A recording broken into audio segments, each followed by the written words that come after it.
ইউরোপের বিভিন্ন দেশ বর্তমানে বাংলাদেশিদের ভিসা দেওয়ার ক্ষেত্রে বেশ কঠোর অবস্থান নিয়েছে। 2026 সালের সাম্প্রতিক পরিস্থিতির ওপর ভিত্তি করে কোনো দেশে কী ধরনের সমস্যা হচ্ছে এবং এর কারণগুলো নিচে বিস্তারিত তুলে ধরা হলো।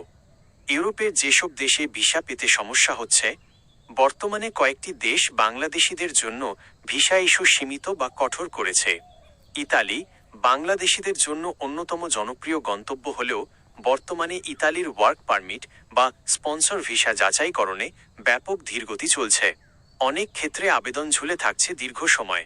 অস্ট্রিয়া সম্প্রতি নথিপত্র সংক্রান্ত স্বচ্ছতার অভাবের কারণে অস্ট্রিয়া বাংলাদেশ সহ দক্ষিণ এশিয়ার কয়েকটি দেশকে হাই রিস্ক বা উচ্চ ঝুঁকিপূর্ণ তালিকায় অন্তর্ভুক্ত করেছে, ফলে ভিসা রিজেকশনের হার বেড়েছে।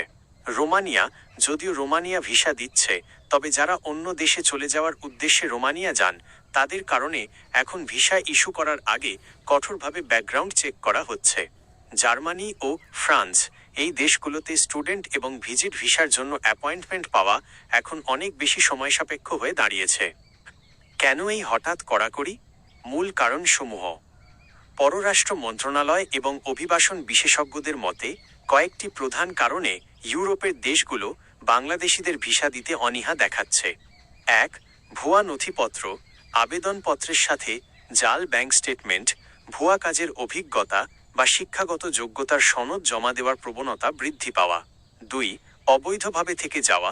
ভিজিট বা স্টুডেন্ট ভিসায় গিয়ে পরে সেখানে রাজনৈতিক আশ্রয়, অ্যাসাইলাম চাওয়া অথবা অন্য দেশে অবৈধভাবে পাড়ি দেওয়া। 3. ডিপোর্টেশন জটিলতা।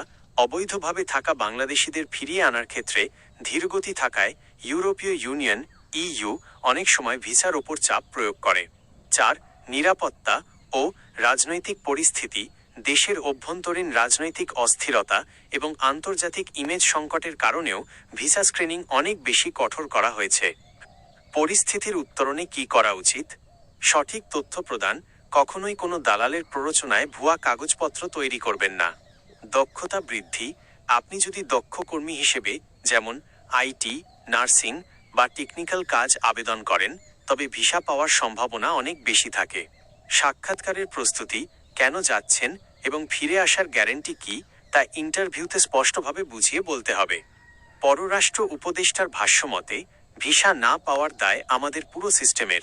যখন জালিয়াতি করা হয় তখন তারা আমাদের কাগজপত্র বিশ্বাস করতে চায় না। আপনি কি নির্দিষ্ট কোনো দেশ যেমন ইতালি বা জার্মানি সম্পর্কে আরও বিস্তারিত তথ্য জানতে চান?